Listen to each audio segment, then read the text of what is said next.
from the 8th century. It was very unique. I was in Walmart. I was in Walmart parking lot after getting my prescriptions and some groceries, and the wind's blowing. And I was trying to find that picture and I was like, "Where do I send it? Where do I send it?" And yeah, that's just so you know when you've talked to Janice, that's her. That's her.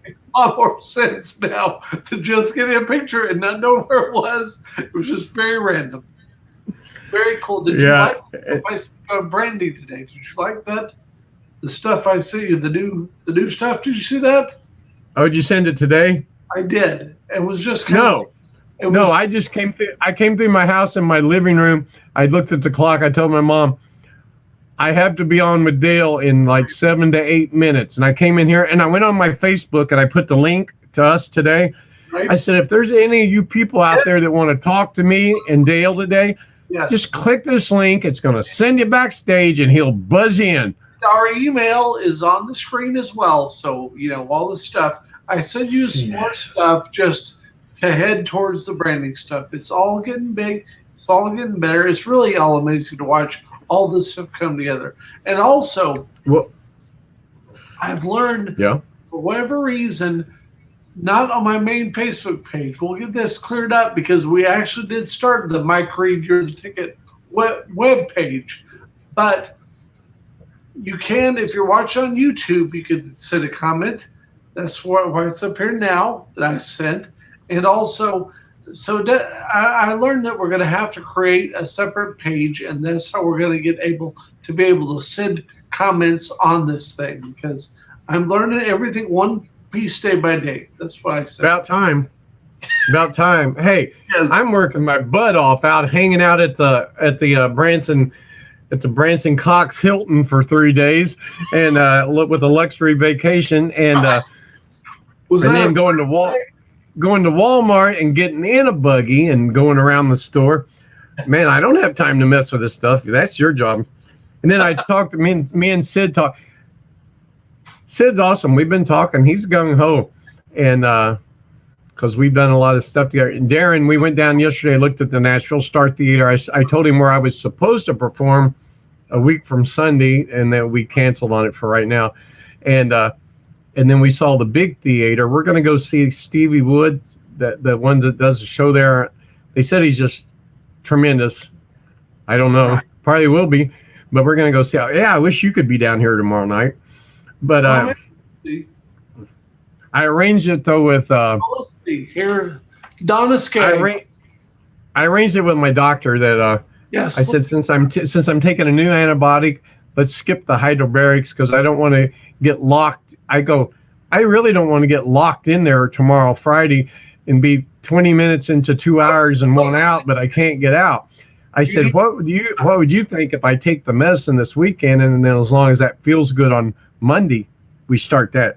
And he looked at my foot today. Listen to this. My doctor, he just looked at me, he said, man, this is looking really, really good. He said, it's healing up really well. Learn how to do this. We got comments. That's so cool. Now I know what to do. So fantastic to have that. I'm feeling kind of like a Muppet today. I know your people are going, Dale, this guy's 15 years older than you, and you're talking to him. You go, when I get a chance, he talks. I told him today, did you guys miss me? I haven't been here talking for 3 days. I said, we're like a family. And they go, yeah. We say, where's Michael been? They go, who? And they go, Michael talks all the time. We miss him talking. I said, well, I'm back. Exactly. It's so fun. And I got to tell you real quick, this doctor, too many chiefs and not enough Indians when it comes to all these doctors. All right. One of the prescriptions he sent me, my personal doctor, she had me on this little pill that my pharmacist said, don't amount to anything. It's just kind of for your blood pressure. And it's just a safety precaution thing. And my pharmacist, he says, I've been taking it for 2 years. I don't even know what it doesn't really do anything. So last week they took me off it. They said, you don't need to be on that. Sure. Your doctor just kind of put you on it. And she said, you don't need it. So what did the doctor in the hospital do? Oh, he's not on no blood pressure pill. So he subscribed me a different one. And then my pharmacist goes, that's the same thing, only different brand that you were taking that. Exactly. you're not taking anymore. I said, yeah, well, let's don't do that one, because the antibiotic doctor, they said, well, that has to do with you and your personal doctor. I said, well, my personal doctor said do not take it, so I'm not going to do that one. Right. And then you know what? And you know what I had to do? I don't know. Well, actually, it happened, and then we'll move on. Somehow, while I'm in Walmart, a 12-pack of white Reese's cups, a 12-pack of 12 of them just went in my cart, and so I had to buy them. And now for some reason, there's been like about 4 or 5 of them disappear already. Exactly. I don't think that's on my have Reese's cups. But anyway, let's move on. And say that, number one, Donna Skaggs, we're so thankful to have her able to text in here, and that's very cool, and say that she watches daily and she misses you when we're not on. So that's so fun to hear from your fans. And then also, now who is she? She is someone who's helping save the wonderful old Jenkins Bridge. That's right. Yes. That's right. Okay. Yeah. Now, also, we've got the River Kittens on tonight at 5:00, and they're a wonderful upcoming band. There's two women. They're really fantastic, and they're going places. And I'm so glad to have them on here today at 5 as well. I really like them. They're legit, definitely. Well, they need a shopping cart, and if they're going places, they need to go to where you can pick out an investor and Yes. and just we'll pay for shipping to send it to us. There, because you said the River Kittens, they're big enough that they were recruited by the Allman Brothers. They were involved in that whole deal, and they are really, really cool, legit. They're like a legit duo, very, very cool. That you will love them very much. You had your picture. Didn't you have their picture on here? Yes. Somewhere? Yeah, I saw them. Yeah. I read this stuff. I just don't read it entirely. Well, I'm just telling you, that is a great get. Everybody that likes good country music will like the 5:00 show today. They'll really like this group. This is an awesome young group. Well, yesterday I told you Darren's my friend that moved me here, and after we went through all the hassle of getting me here, he told me, Michael, I liked you a lot better before we moved you because it was so much work. So I told him, I liked you a lot better before you moved me because I had to go through everything you went through. But I took him down the other day to we're also looking for a place in Branson to put my green screen boogie heads. Absolutely. Go to Boogie Heads USA. And we were down there at this big theater. It used to be Mel Tillis's. I used to play in it. And we went down there and we met some gentleman. He had the van, kind of like I've been in the DJ business the last 20 years. He had the van, bar mitzvahs, weddings, karaoke, DJ, blah, blah, blah, all the stuff written on it, So he'd tend to kind of tell us he's in charge of everything. He's sitting in the lobby with a mixer and 2 lousy, really, PA gear. The stuff he had there in cords, he had a monitor for karaoke laying on its back in a fold-out chair. I'm like, this is a nice place. I have a lot of money invested in equipment. You need to make it look nice for the tourists that are coming in there. Well, supposedly, I guess he's in charge of everything there. I don't know. But anyway, I said, well, can I show Darren the theater where Mark does his show? Yeah, I went down there. And then we went over and saw the other one, the big theater where the Stevie Woods does. Man, huge theater. Awesome. So Darren, he calls last night and he talks for a long time. He says, I've got all these ideals because he says, on You're the Ticket, it's not going to hurt if your name is out there and people get to know who you are. Exactly. I said, exactly. That's why I'm let's go. Well, the guy's got us he's got us some tickets for tomorrow night to come see the show. So Darren goes, let's just he said, you could sit in that lobby and just play your washboard, play that, do this, goof around with people, have the green screen thing there, have the karaoke things for when people get out of their shows on Friday and Saturday nights. Sure. I said, we'll go down there with things like that in mind tomorrow night, and we'll just look it out. We'll check it out. We won't say anything. We'll just kind of. But what I'm getting at, Darren is like, his wife said, well, Darren thought he was going to move here and you were going to have a show and he'd be doing stuff. I said I worked at Silver Dollar City. I filled in a couple karaoke jobs and my foot went bad, and I've been trying to go to doctors. Like, I have had no time to get anything. Me and Dale hook up. And so actually, I guess, according to Dale, what we're accomplishing is pretty miraculous. It is. Considering about all I have time to do is get on here for 30 minutes and be silly. And, you know, and we're getting ready to start a contest. I so cool. I just love watch it grow day by day. That's so cool. Yeah, it's like my hair. It's looking pretty. I had it all cut nice and neat till I got sick. And now it's rock and roll. It's musician. You know, one thing about it, when people meet me, they know I don't sell shoes at the mall. You know, they know I'm in the music business. You know, it's so, you know, and I used to do that in Nashville. I got, you know, because you're doing weddings and this and that and that. And now I groom up pretty decent. I clean up good and, you know, make the hair look nice. But one time I went ahead and cut it all real GQ, the little stick up in the front, you know, it was just because I wanted to be accepted by everybody. It took about 3 days of looking in the mirror and going, what the hell did I do? And I'm like, if they can't like me for who I am, exactly, they need to like. Well, I didn't GQ it, but it was just short on this. Actually, it was okay, but that's fine. This is me. This is the way I've always been. So, okay, so now let's tell some crane stories. What's a good crane story to tell the people in the audience? You know, I told Sid today. Dale's going to get on here today, and he's going to say, "Let's hear a crane story." That's exactly what I told Sid. Exactly. I said, I think I've told them all. Keep telling them. They're all dead. I'm trying to think what we've done there. You were a great. Oh, okay. Well, there was a few back roads, dirt roads that I've been on. Of course. With names I won't mention. I had somebody I knew, names I won't mention, that told me one time about us being back on some dirt road, and I was scared to death to be with her. I don't even remember that. So I must have been really scared. Right. And anyway, it's I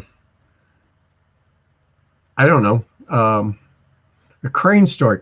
Let's pick let's play like Jeopardy or something. Let's pick another category there, Dale. Nashville story. Tell me a Nashville story. Nashville stories. Okay, I used to look just like the singer-songwriter Michael Peterson. We looked just alike. When he got his first album out, I had people from Missouri calling me on the phone saying, "Oh my God, we saw you got an album out, but how come you went with a different name? You went with Michael Peterson instead of Michael Reed." I go, "Well, that's not me." They go, "Yeah, it is. We saw it. Got your cowboy hat on and everything." Right. So during fanfare, that's what it used to be called, I had to go pick up some passes at one of the record labels one day. I go in there and they go, "Oh my God, what are you doing here?"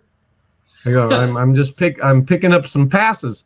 They go, You're going to be on stage in 1 hour at the fairgrounds. You need to get out there." I go, "Huh?" They go, you only got an hour." Right. I go, "Huh?" And they go, "You're Michael Peterson, right?" Yeah. I go, "No."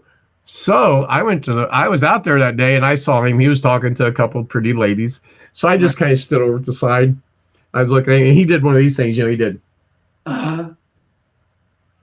told the girls, he told them, "Just a minute." And he walked over there. He goes, "Does anybody ever tell you we could be brothers, that we look just alike?" Exactly. I go, "Yep, pretty much. That's why I was standing there waiting for you to get done talking, so I could tell you the same thing you just told me." So he's a cool guy. I told you I had a chance to be the guitar player, the third front member of Trick Pony. And they tried to get a hold of me through a girl that I was dating, that we moved there. And in those days, you had the phone on the wall, and cell phones were around, but they weren't like today. And they said, a bad deal. They sat by me at a hockey game. We sat on the glass. I played music at the hockey game in a bar. You'd like this. All I had to do is show up. These other guys like to play before the game, so all I had to take my guitar in, leave it up in the sports bar up in the tower, and go down and watch. And my seats were on the front row next to the penalty box on the ice. Front row. That's my seats. And if I had Dale Wiley and the rest of his band, Ghost Nuts, if they all came there, they would. I say that because I can't ever pronounce the other thing.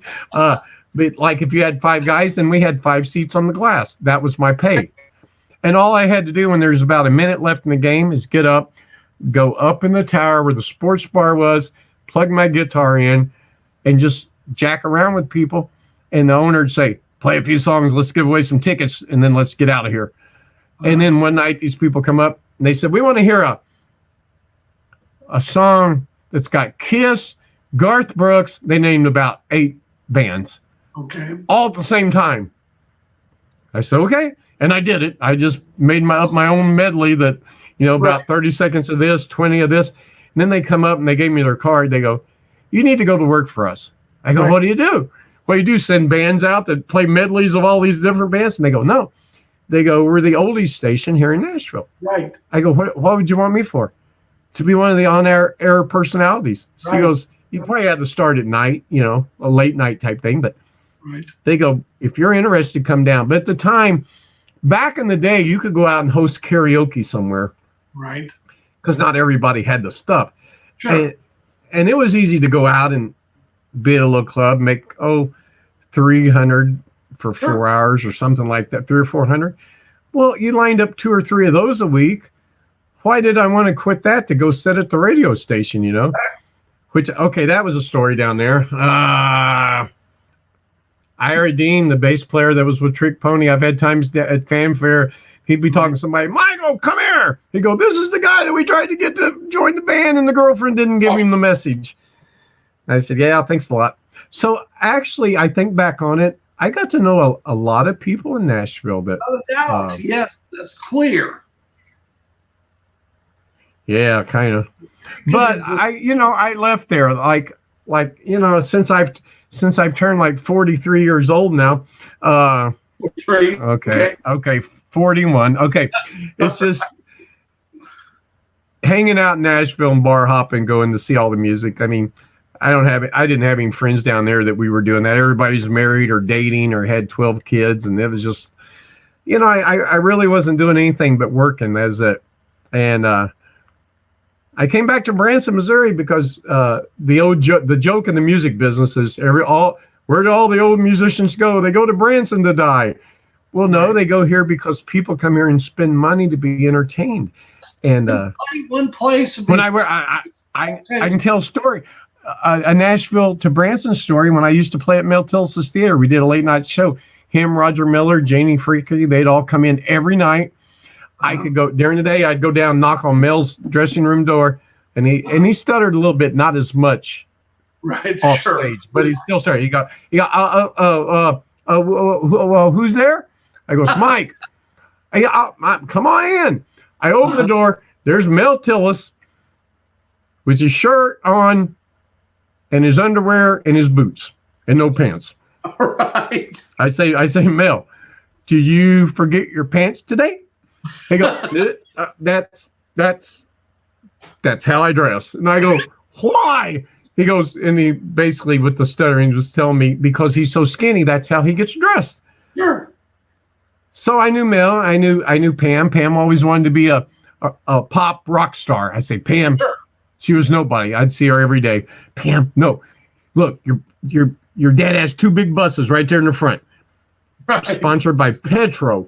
He's going to give you one if you'll just be a country singer. Right. I want to be a rock singer. And he don't want me to be a rock singer. No, you need to be a country singer. So right. I saw down at Fanfare, I went down by the stage. Her and Lori Morgan were doing a little thing. And she got done. I went over and I go, Pam. She looked at me and she pointed kind of like, I think I know you. I said, Mike from Mel's Old Theater back in Branson. She goes, oh my gosh, Michael, that's been a long time. I go, yeah, see. I go, who told you every day you should be a country star? She goes, you did. I go, and you did it, and you did pretty well for yourself, didn't you? She goes, yeah. She goes, I did. And then she did this. She put her hand here and she leaned up and she goes, shit, it all sounds the same now anyway, doesn't it? And I go, pretty much. And then the coolest thing about that whole conversation, Lori Morgan comes over and goes, well, Pam, who's your friend? I was like, oh, yeah. I'm Mike. That's my here. You want my phone number? You want my address? No, but Lori, she was nice. Most everybody was nice down there, but some people aren't. John Rich. Okay, I didn't say that. No, John's really into himself, but John's a cool guy. And him and Big Kenny came to one of my karaoke shows one time. He's in there, he's about 10 foot tall. He's like, man, what's this, man? What is this? I go, it's called karaoke. You just pick out a song and sing it. Well, I'll try that. I'll do it. And he did it. So I think back on it, and I met a lot of people. I told you Vince Vance, or no, Vince Gill, sound technician. Oh, Vance Powell. Vance Powell, yes. I told you he tried to get me a couple jobs working with artists. Like one was with George Jones and Tammy Wynette, and one was with and man, I should have done those things back in those days because just the experience. Yes. But I don't know. But now I'm back in Missouri. I'm back where I started, and it's cool. If you've never left and then someday you come back home, right? It's a pretty cool feeling. I mean, I get times I really miss Tennessee because let's face it, I was there about 23, 24 years. So that was kind of home. That was home, you know? And now this is crazy. Mark Alford, the guy where I was going to play a week from Sunday, he just took a trip to Pigeon Forge. He went in the thing down there where they have a car museum, all cars that have been on TV, and he's sitting in, and he's driving a new Vet anyway. And he's sitting in the Batmobile, and he put it on there. Hey, look, I bought me a new toy to bring back to Missouri. There's actually people on Facebook going, Mark, that's really cool. Man, people are going to freak out when they see you running around in that. I wanted to get on there. Are you people stupid? It's in a museum. But can you imagine what it costs to go out and buy the Batmobile? That would be fun. That would be very fun to have the 60s Batmobile. That'd be great. I would still love. Dean, your turn. You can talk. Let's say. Look over here. What is that? My dog. Yeah. My dog's laying here listening to us. Okay. Awesome. So anyway, make sure to tune in at 5 today because the River Kittens are something that any country music band is really going to like. And that's really good to have them on because they're going in a big way up top. I'm really glad to see those St. Louis musicians get their day in the sun because they're really, really good. Now, where are they from? St. Louis. And, you know, they played the Ryman. They're doing everything right. They're really good. Well, you know, in today's world, it's not a racial thing. It's not anything. Of course, it probably is nowadays. But if you're young and you're 17, 18, 19, 20, 21, 22, you got a lot better chance making it than if you're a guy. Now, if you're a guy and you're wanting to make it in country, now you pretty much need a big beard. They're just so good as is. That's the thing. They're really good no matter what they are. I'm just telling you, they're really terrific. They sell. Female, that's why you see advertising with pretty girls in it and all. Now, for instance, take Taylor Swift. Right. Man, when she got the chance, she went for everything and did everything she could. She ended up moving to New York because she could be marketed better and all this stuff. Right. I met a kid at a school party one time, and he said, I just graduated. It was a graduation party. I said, so you're gonna work? Are you working somewhere this summer? Oh yeah, Taylor Swift's my friend. I'm gonna work with her. I go, what are you gonna do? He goes, I just go to concerts. I carry her luggage and stuff. He goes, just whatever she wants me to. I go, you just hang out with Taylor Swift? Yeah. And then I went to the movie theater when I was coming out of a movie late night. You know, about 16 of them there, something like that. And I just went and caught a flick. And I look, and in the door, heading to a movie, in a little flowery dress, or a denim dress, a little flowery top, blonde hair, sunglasses on top of her head, was Carrie Underwood. Really? And I think she was the only one going to a movie, and I'm probably the only one that was late coming out of a movie. And I was just kind of like, And I thought, man, I should have ran over there and said, that's before she was married or anything. I should have said, hey, what movie are you going to? And I'd say, that's the same one I was going to go to. Well, I had a great interview last year on the podcast with Brian Mansfield. And Brian Mansfield is a really cool guy. He's a famous country music writer, and he also is the first person that Taylor Swift followed on Twitter. And I really enjoyed that. I had a great conversation with him on DaleWileyShow.com if you want to go watch that, because it's a good one to listen to, definitely. Well, Taylor Swift, she was the biggest majority of her songs she's written about are old boyfriends and stuff. Sure are. I mean, she just found a niche, and she was smart enough to stay with it. What they were saying, like, get on that pony and ride it till the quarters run out at Kmart. Yeah, that's what it is. Get on that horse at Kmart and put all the quarters you got in it and ride it till it stops. Yeah, that's it. And hey, no, go ahead. No, I was just going to say, when our show ends today, I've got to, before we go, I got to hit you briefly on Janice calling you the other day, because that's all I know. He said Janice called me and she was really nice, but I don't know if she called and said. It was a long conversation, but I sure will talk to you about that. Absolutely. Because again, watching this thing, it's just going together so beautifully. I'm so happy to have my friend Mike on here. You said such nice things to me about the stuff that we're doing. I just love all the stuff we're doing. It's such a fun thing to work on. Well, you said it right there, friend. I mean, the main thing, we're friends, kind of like brothers. I mean, we got one goal we're working on here, but we got two people that do whatever we could for the other, right? And some source higher than us brought us full circle around. Without a doubt. Back to where we are. All the way from up to Elizabeth Strait, we're back together. Definitely. Yeah, it's really a good story. And it really is.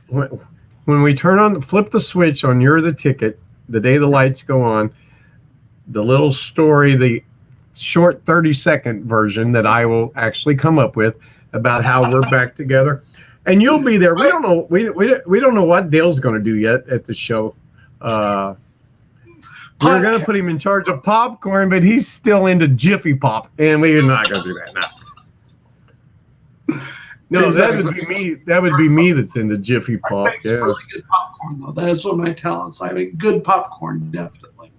I might put my mom in the lobby with a corn dog, and you can get your picture with a hillbilly with a corn dog. Tourists would probably do that. They'd probably go, "Hey, quick, let's get a picture of that." We could probably make it better. We need to get this going, because what was it? Last Saturday night, I walked through the living room. She goes, "Are you working tonight?" I go, "Huh?" She goes, "Are you working tonight?" Right. I go, "I don't think so." But she was thinking, because me and Darren went and did that one karaoke show Valentine's Day. So she was just thinking, we went and did that. Did we have another? Well, actually, she was smart. She was thinking, were we doing a St. Patrick's thing because we did a Valentine's thing? Yes. Oh, and you know what? I got to tell you real quick. Sid wants to know, do they make a cigar box base? And I found one on YouTube. Really? It just has two strings, and it's a bass, and the guy made it the same length of what Paul McCartney plays, and Sid's ready to grab one, and he's ready for us to do some stuff, and we're all ready. It's going to happen. That's what I keep saying. It's going to happen, and it's 4:30, and again, it is Knee Deep in Rubber every day at 4 to 4:30, every day. So glad to have you back, Mike. That's right. I'm back, and I'm full-fledged, and you can tell I feel okay. I'm feeling good. I can't tell you what tomorrow will bring, but I'm feeling good today. All right. And I don't do drugs. I should probably start. Let's not start. That sounds like I'll just stay like I am. All right. Okay. And I'll take all the extra drugs I have and sell them at our show. I'll do that. 4 o'clock every day.